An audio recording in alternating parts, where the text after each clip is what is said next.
Brian Stelter, and it's time for Reliable Sources, our weekly look at the story behind the story of how news and pop culture get made. And we have a lot planned this hour, but let's start with breaking news out of Oregon, where an armed group, which some are calling a militia, have taken over the headquarters of a national wildlife refuge in rural eastern Oregon. Now, this is federal property managed by the U.S. Fish and Wildlife Service, so this has the potential to become a very big, very combustible story. On Twitter, it has been the top trending hashtag all night and all morning. The hashtag being used is Oregon Under Attack, with some people labeling these men extremists and even terrorists. But they say they are patriots protesting government overreach. Now, there's three things you should know before we talk to our guests about this. First, the occupation grew out of a rally earlier on Saturday in the nearby small town of Burns, Oregon. It was a rally supporting two local ranchers, Dwight and Stephen Hammond, who have been convicted of arson on federal lands. They're expected to surrender tomorrow.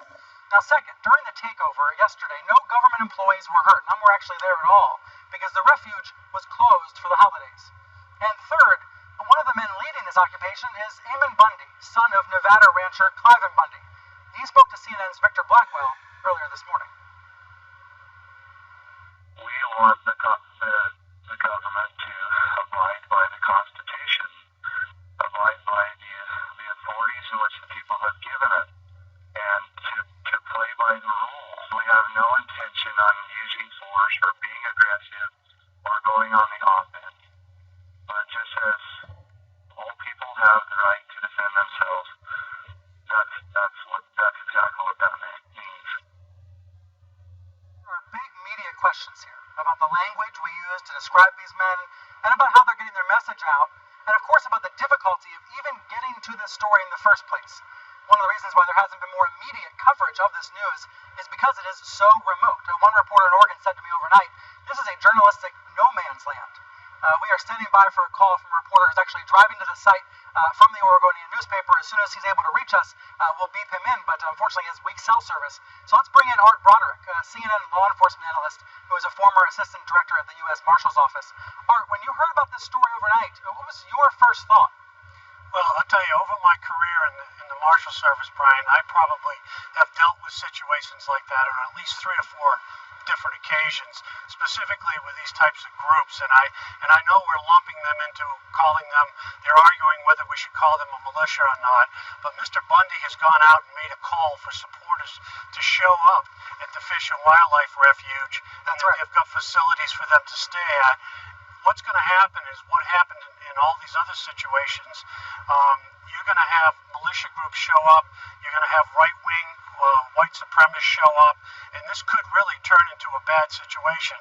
Hopefully, the law enforcement side of the house will learn what the Marshal Service has learned since the early 80s, that if we just wait these people out, we can go in very peacefully and take this property back. What do you think the conversations are right now within the federal government and within local law enforcement about what to do next? You know, we're looking at pictures from last night and from yesterday. We don't have anything new from there this morning. It's still early in the morning there.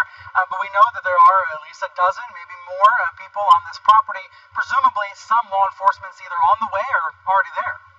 Yeah, I think what's going to happen, hopefully we won't do what had happened at the Bundy Ranch last year sometime, or a couple years ago, is that we don't go out there with a large force, because that's exactly what they're looking for.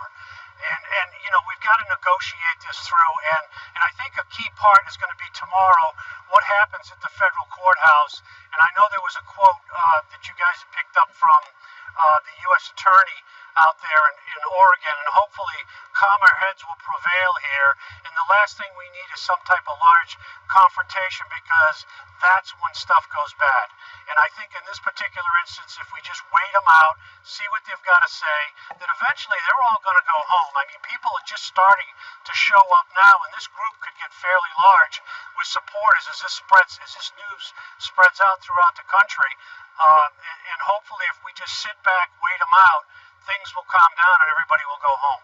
You know what's going to happen next, though. You know the presidential candidates are going to get asked about this. Right. You know President Obama's going to be asked about this. You know it's going to become politicized. And we've already heard from activists online, many of them, I've been reading from them all morning, who say if these were Black Lives Matter protesters or if these were peaceful Muslim Americans, they'd be treated very differently by law enforcement. Do you think there's truth to that argument?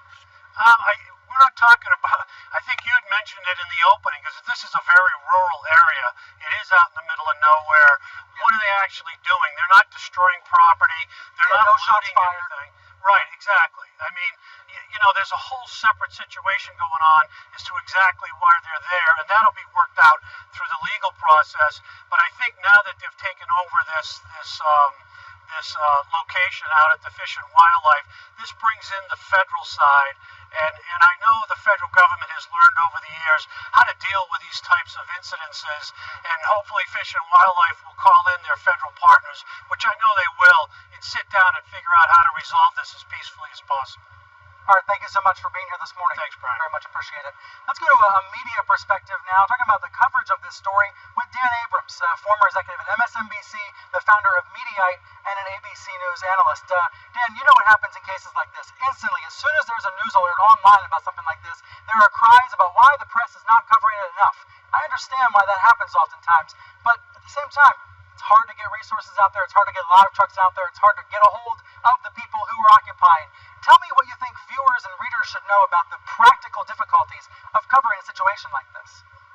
Well, look, there's no question there are practical difficulties, but let me also take the flip side of that, which is I hope that the media doesn't give this too much coverage, right? I mean, what we don't want to do is to sort of aggrandize these folks who are calling themselves militia members, when really what they are is armed anti-government protesters.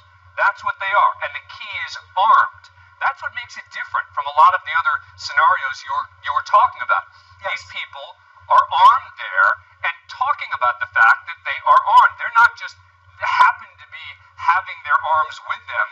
They are bringing them with them for a purpose to defend against possible federal action against a federal building.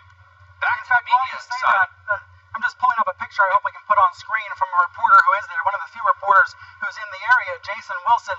He posted a picture last night of a couple of the occupiers of their vehicles, and he said he was encouraged, he was urged to leave by these men with weapons. He said he saw about a dozen people, and he said he expects many more reporters to be arriving there today. But that is an important point. They are armed, not just with handguns, in some cases, he says, with automatic rifles. So there is some heavy weaponry in this area. Yeah, no question. And look, so the media is going to have a delicate balance here. You're right. As a practical matter, getting to an area like this is difficult. But the media can overcome that. Particularly these days, it's become a lot easier than it used to be. I think the more interesting and important question is how much coverage do we give it? And I think that depending on the amount of coverage is also potentially going to impact what both they do and the federal government does. And so the media has a huge obligation here to think long and hard about how big a deal to make this and to focus on the sorts of questions you were asking, which is, what do we call these people? How do we refer to them? And I think it's really important that we don't lionize these people who are literally just taking over a federal building because they don't agree with a federal judge and they're armed. I think we remember how in 2014, when Cliven Bundy was in the news, he was treated very sympathetically by news outlets like Fox News. We'll see if that happens again in this case. Dan, stand by if you can for me. I want to go to Ian Colgren, a reporter for the Oregonian. I mentioned he's driving to the area now. We were having a hard time reaching him. He's on the phone with us now. Just give a sense of how remote this occupied building is, Ian. Well, to give you an idea, Brian, driving out here right now, it was very hard to get cell phone service. That's about how remote. So remote, in fact, that one of my editors even suggested that we fly to Boise, Idaho, perhaps, and drive there because that would be faster. I think, when most people think of Oregon, I think of Portlandia, Portland, urban living, mountain streams, so forth. Rural Oregon is very, very different. This is ranch country. This is high desert. These are people who have been hit very hard by the economic recession and the collapse of the timber industry, problems with the ranch industry, and it's a completely different world. Now, let me ask you, you were able to reach two of the occupiers last night. You were able to speak with them. Were they unwilling, or were they wary of talking to you as a member of the media? How were they getting their message out, and what did they tell you? Sure, yes, they were definitely a little wary of talking to me. They're worried. They openly expressed, concern over talking to what they fear is the liberal media. They're really trying to get their message out by their own channels. They've got Facebook videos. They've got bloggers. They've got people who are more sympathetic to their cause, who they've been talking to, who are echoing their message from inside there as well. And you were told by the occupiers last night they are willing to stay there for years if need be, and they are willing to use violence if they feel they are attacked first. Am I getting that right? Yes, that's right, Brian. They said they have enough supplies to stay there for years. They didn't really elaborate on what kind of supplies they have, if they have weapons. They said they're in a defensive position, and they don't really want to talk about that right now. They did stress, though, that they are not looking for violence. They say they are trying to, get a movement going, really, and get more people to join them and occupy the space. It's almost like they want to start the rural version of Occupy Wall Street or something